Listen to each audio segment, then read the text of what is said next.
Bonjour chers amis et chers abonnés, j'espère que vous allez bien, moi ça va. Alors, je reviens aujourd'hui faire une capsule sur le contenu que j'avais présenté, un live sur le mal logement, le logement insalubre, les logements indécents. Donc, je viens vous faire vite fait une capsule qui présente la procédure à suivre lorsque vous vous trouvez dans une situation où votre logement peut être déclaré insalubre ou indécent. Alors, dans un premier temps, vous avez loué un logement chez un bailleur, peu importe le bailleur, hein, qu'il soit privé ou social, et vous vous rendez compte qu'il y a eu des vices cachés. Vous découvrez qu'il y a de la moisissure, il y a le papier peint qui tombe, et que cela peut impacter votre santé et la santé de vos enfants.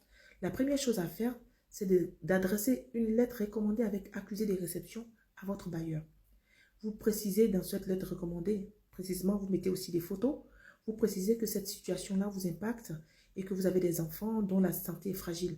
Donc, vous adressez ce courrier, cette lettre recommandée avec accusé de réception à votre bailleur. Vous attendez 2 mois.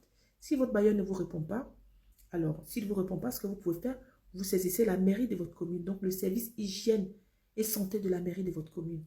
Et la mairie de votre commune, elle a obligation d'envoyer des personnes chez vous pour mener une enquête. Donc, un service pour mener l'enquête justement pour voir si effectivement ce que vous racontez dans le courrier et les photos à l'appui sont justifiées. En ce moment-là, une fois que la mairie elle est informée, elle va saisir votre bailleur pour lui demander de faire le nécessaire.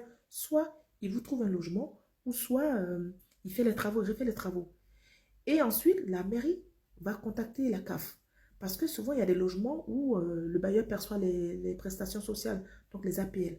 Donc, la mairie va saisir votre bailleur, va saisir la CAF, pardon, et demander à la CAF de suspendre si le bailleur ne fait pas ce qu'il faut comme travail dans le logement ou s'il ne vous loge pas, que la situation reste intacte.